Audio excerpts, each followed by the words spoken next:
যে কোটা বিলুপ্তির জন্য এত কিছু, সেই ছাত্রদের করা সরকারের উপদেষ্টা এখন কোটা চাচ্ছেন সমকামীদের জন্য। যেই বৈষম্য দূর করবার জন্য মানুষ রক্ত দিয়েছে, এখানে মাঝখান থেকে আমরা দেখতে পাচ্ছি যে শয়তানের চক্ররা বৈষম্য দূর করবার নাম দিয়ে তারা সমকামিতা এখানে প্রতিষ্ঠা করবার চেষ্টায় লিপ্ত। আপনারা গতকালকের একটা নিউজ হয়তো অনেকে দেখেছেন যে কলকাতার আরজি কর হসপিটালের একজন ডাক্তার, একজন নারীর চিকিৎসক, তার প্রতি পাশবিক নির্যাতন করা হয়েছে এবং তাকে হত্যা করা হয়েছে ভারতে।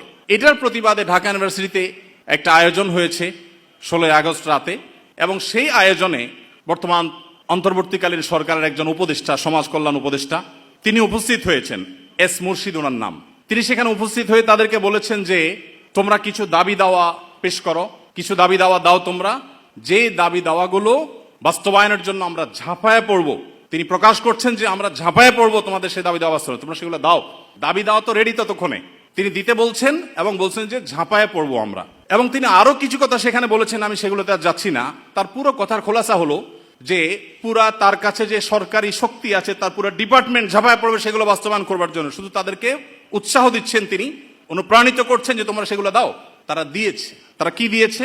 13টা দফা বা দাবি দিয়েছে। এই 13টা দফা দাবির ভিতরে আমি যদি একটু পড়ে শোনাবার চেষ্টা করি, এর ভিতরে একটা দাবি ছিল 3 নম্বরের, সেটা হলো ধর্ম, গোত্র এবং বর্ণের ঊর্ধ্বে গিয়ে প্রতিটি লিঙ্গের মানুষের সম্পত্তিতে সমান অধিকার দিতে হবে। এটা আমাদের প্রচলিত আইন বিরুদ্ধ যেমন, তেমনি এদেশের সংখ্যাগরিষ্ঠ মানুষ মুসলমানদের কোরআনে কারিমের সুস্পষ্ট বিধানের হুবহু বিপরীত। এর আগে বিভিন্ন সরকার যেটা চেষ্টা করেছে, করতে পারে নাই। এখন বৈষম্য দূর করবার নাম দিয়ে কলকাতায় হয়েছে কি, আর তারা দাবি করছে কি? কলকাতায় হয়েছে একজন নারী চিকিৎসক পাশবিক নির্যাতনের শিকার হয়েছেন, তাকে খুন করা হয়েছে। পৃথিবীতে মুসলমানরা নারীদের অধিকার নিয়ে যখন কথা বলেছে, তখন আজকালকার নারীবাদীদের জন্ম হয় নাই। মুহাম্মদ সাল্লাল্লাহু আলাইহি সাল্লাম যখন নারী অধিকার নিয়ে কথা বলেছেন, তখন এই নারীবাদীদের 14 গোষ্ঠীর কারোর জন্ম হয় নাই। যেখানে মেয়ে হিসেবে জন্মগ্রহণ করলে জীবন্ত পুঁতে ফেলা হতো, যেখানে মেয়ে হিসেবে জন্মগ্রহণ করা অপরাধ ছিল, সেই সমাজে নারীকে শুধুমাত্র মুক্তই করেননি নবী সাল্লাল্লাহু আলাইহি সাল্লাম, শুধুমাত্র মৃত্যুর হাত থেকে রক্ষাই করেননি, নারীকে আকাশের উচ্চতায় তুলে দিয়ে গেছেন। কোন বাবা মা যদি 2টি কন্যা সন্তানকে সঠিকভাবে যথাযথভাবে লালন পালন করে, তার জন্য জান্নাতের গ্যারান্টি দিয়েছেন। তার বিপরীতে 1 ডজন ছেলে সন্তান পালন করলেও এই সুসংবাদের কথা নবী সাল্লাল্লাহু আলাইহি সাল্লাম বলেন নাই। তো সেই মুসলমানদেরকে যদি নারীদের অধিকারের সবক শুনাতে আসা হয়, তো সেটা দুর্ভাগ্যজনক বিষয় ছাড়া কিছুই না। ভাইরা আমার, এখানে আপনারা দেখতে পাচ্ছেন হয়েছে একজন নারী চিকিৎসকের প্রতি জুলুম নির্যাতন, সেটার প্রতিবাদ হবে, কিভাবে তার জুলুম থেকে রক্ষা করা যায় সেটা বলা হবে। দাবি হচ্ছে কি দেখেন, প্রায় সবগুলো দাবি সম্পূর্ণ অপ্রাসঙ্গিক। তার মানে একটা সুনির্দিষ্ট এজেন্ডা বাস্তবায়ন করবার জন্য ইচ্ছাকৃতভাবে অপ্রাসঙ্গিকভাবে এই সমস্ত দাবিগুলো তারা তুলে আনছে। এর ভিতরে একটা হলো, দেখেন যেটা বললাম, ধর্ম, গোত্র, বর্ণের ঊর্ধ্বে উঠে, মানে কোরআনের বিধানকে সাইডে রেখে বাদ দিয়ে সকল লিঙ্গের মানুষের সম অধিকার। এখানে একটা জিনিস দেখেন, সকল লিঙ্গের মিনিংটা কি? সকল লিঙ্গ মানে কি? নারী পুরুষ? জি না।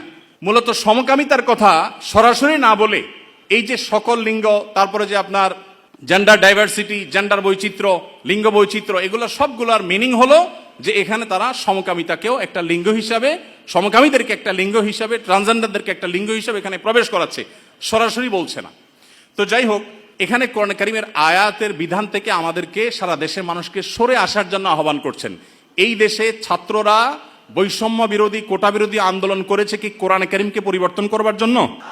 কোরআনের বিধানকে উল্টাবার জন্য মুসলমানরা রক্ত দিয়েছে?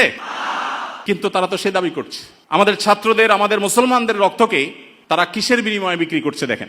দ্বিতীয় দাবি দেখেন, ইউনিফর্ম ফ্যামিলি কোড চালু এবং তার বাস্তবায়ন করতে হবে।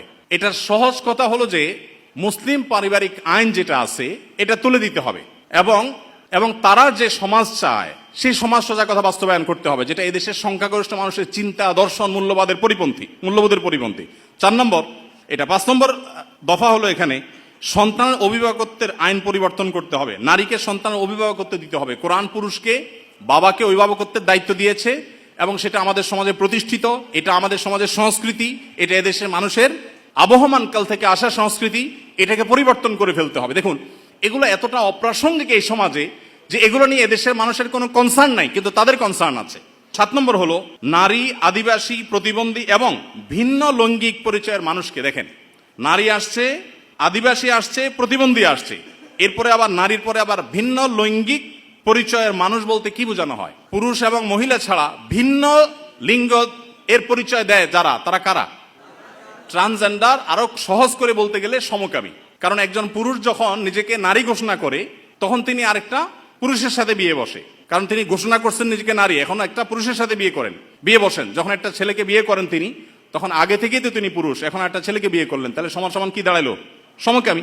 তো এই সমকামিতা এদেশে মানুষকে গিলানো সহজ হবে না, সেজন্য এই সমস্ত শব্দের মায়ের পেশ তারা দিচ্ছে। আপনি দেখেন প্রতিটা দফায় হয়েছে কলকাতায় কি আর তারা দাবি করছে কি। তো এই যে ব্যাপারটা দেখেন, এখানে তারা বলছে যে নারী, আদিবাসী, প্রতিবন্ধী এবং ভিন্ন লৈঙ্গিক পরিচয়ের মানুষদের প্রতিনিধিত্বের জন্য যৌক্তিক অনুপাতে কোটা বরাদ্দ দিতে হবে। যে কোটা বিলুপ্তির জন্য এত কিছু, সেই ছাত্রদের করা সরকারের উপদেষ্টা এখন কোটা চাচ্ছেন সমকামীদের জন্য। বলেন, এই মানুষগুলো যারা শারীরিকভাবে সুস্থ সবল, তারা নিজের মেধায় তো লড়তে পারেন, কিন্তু এখানে নারীদের জন্য শুধু কোটা চাচ্ছেন তিনি তা না, তিনি ভিন্ন লৈঙ্গিক পরিচয় ধারণকারী মানুষদের অর্থাৎ সমকামীদের জন্য তিনি কোটা চাচ্ছেন। সমকামীদের শুধু বৈধতা দেওয়ার কথা বলছেন না, তাদের জন্য কোটা রাখার দাবি করা হচ্ছে। এরপরে আমরা দেখতে পাচ্ছি যে ৮ নম্বর যে দাবি, সে দাবিতে লেখা আছে যে বলা হয়েছে যে 1860 সালের গর্ভপাতের আইন বাতিল করতে হবে, নারীকে গর্ভপাতের পরিপূর্ণ স্বাধীনতা দিতে হবে। মানে জেনা ব্যভিচার হবে, অসামাজিক কার্যকলাপ হবে, মনে চাইলে গর্ভপাত করবে, এই বিষয়গুলো ইজি করে ফেলতে হবে, সোজা কথা। তো গর্ভপাতের মাধ্যমে যে ভ্রূণ হত্যা করা হয়, এটা কি হত্যা না? হত্যা না। তো মানবতার ধ্বজাধারীরা দাবি করছেন কিসের? যে একটা মানব ভ্রূণ হত্যা করার অনুমতি দিতে হবে, স্বাধীনতা দিতে হবে। এ দাবি করছেন কারা? মানবতার সবক দেয় যারা আমাদেরকে সকাল বিকাল, তারা।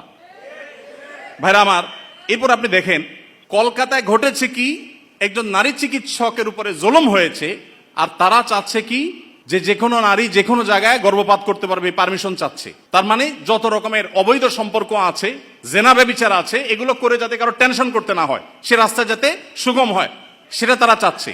কলকাতা হয়েছে কি আর তারা দাবি করছে কি? আচ্ছা, এরপরে দেখেন ৯ নম্বর দাবি করেছে তারা, নারী এবং লৈঙ্গিক বৈচিত্র্যের মানুষের জন্য সমান কর্মসংস্থানের সুযোগ দিতে হবে এবং নিরাপদ কর্মসংস্থানের নিশ্চয়তা দিতে হবে। তার মানে নারী এবং লৈঙ্গিক বৈচিত্র্যের মানুষদের কথা বলা হচ্ছে এখানে। পুরুষ তো আছেই, মহিলা পুরুষের বাদে আবার বিভিন্ন লৈঙ্গিক পরিচয়ের ধারণকারী মানুষদের জন্য কর্মসংস্থানে বিশেষভাবে তাদের জন্য সুযোগ দিতে হবে, পরিবেশ করতে হবে। তার মানে কি নারী পুরুষ ছাড়া কি আছে? ট্রান্সজেন্ডার বা সমকামী। যদি আপনি বলেন না আমি এখানে তৃতীয় লিঙ্গ বুঝাইছি, তাহলে তৃতীয় লিঙ্গ বলতে আপনার সমস্যা কি? লৈঙ্গিক বৈচিত্র্য শব্দ বলতে কতগুলো অক্ষর ব্যবহার করতে হয়েছে, উচ্চারণ করাও তো একটু কঠিন। আপনি তৃতীয় লিঙ্গে বলতে সমস্যা কোথায়? হিজড়া বলতে যদি আপনি না চান, না বললেন। তৃতীয় লিঙ্গ তো আমাদের দেশের স্বীকৃত ভাষা, সংবিধানের ভাষা, তাহলে সেটা ব্যবহার করতে অসুবিধা কোথায়? তার মানে এটা তাদের উদ্দেশ্য না। আমি তো দায়িত্ব নিয়ে বলতে পারি এটা তাদের উদ্দেশ্য। তাদের উদ্দেশ্য হলো সমকামী বা ট্রান্সজেন্ডারদেরকে তারা সমাজে প্রতিষ্ঠা করবার অপচেষ্টায় লিপ্ত। ভাইরা আমার, এখনো দেশের কিছুই ঠিক হয় নাই, কত জটিল অবস্থা। এখনো পুলিশ ভালো করে তাদের কাজে যোগদান করতে পারেনি, এখনো স্থবিরতা আছে, স্টাবল হচ্ছে না। সবাই সর্বাত্মক সহায়তা করছে, আমরা সবাই সহায়তা করছি। এই শুরুতে এসেই দেখেন তারা একটা পর একটা দফা দিচ্ছে এবং সেখানে এদের দফার সাথে দফা দেওয়ার জন্য, দাবি দেওয়ার জন্য উপদেষ্টা মহোদয় তাদেরকে বলছেন এবং বলছেন ঝাঁপিয়ে পড়বেন তিনি এই দাবিগুলো বাস্তবায়ন করবার জন্য।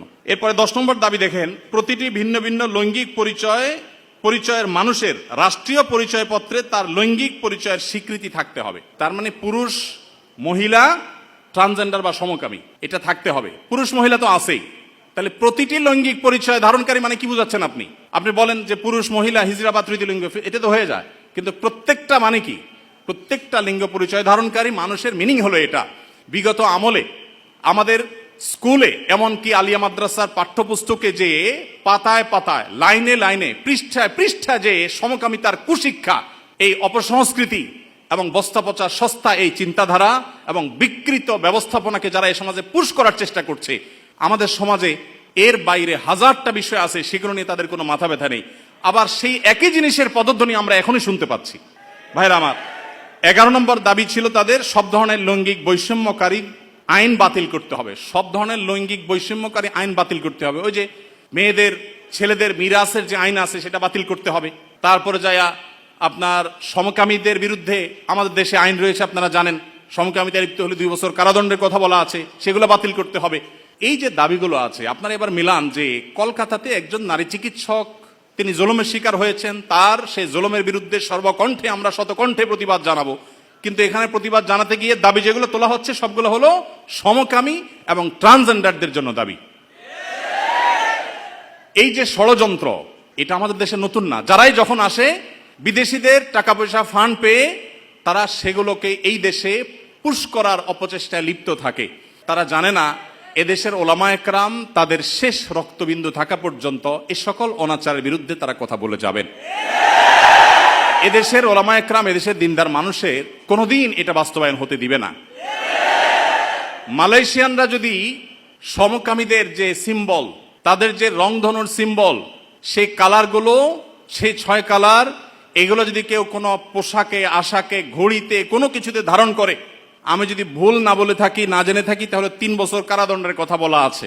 তো মালয়েশিয়ান গভর্নমেন্ট যদি এটার বিরুদ্ধে এত শক্ত অবস্থানে থাকার পরেও তারা উন্নতির চরম শিখরে পৌঁছে যায়, আমরা তাদের কাছে চাকর হওয়ার জন্য লালায়িত থাকি, তাহলে এরা আমাদেরকে কোথায় নিয়ে যেতে চায়?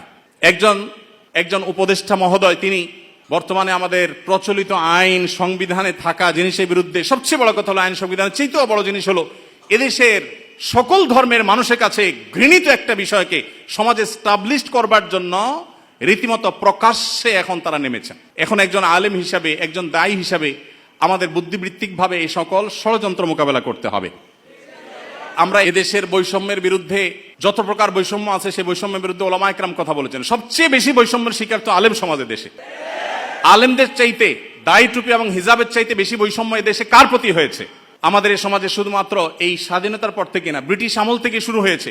ওলামা একরাম এবং দিনদার মানুষ তারা এই সমাজে সবচেয়ে নিগৃহীত, সবচেয়ে নিষ্পেষিত।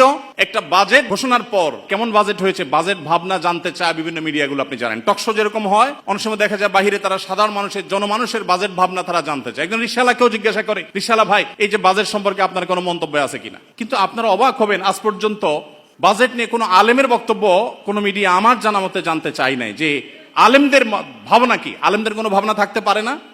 এদেশে 3.25 লক্ষ মসজিদ, 3.25 লক্ষ মসজিদের প্রত্যেকটা মসজিদে যদি 150 করে মুসল্লি থাকে, তাহলে 3.25 লক্ষ মসজিদের ইমাম সাহেবরা, আলেমরা, তারা কমপক্ষে 4 কোটি মানুষের নেতৃত্ব দিচ্ছেন। এত বিশাল জনগোষ্ঠীর মানুষকে ইগনোর করতে করতে করতে করতে আপনারা একেবারে দেয়ালে পিঠ ঠেকিয়ে দিয়েছেন।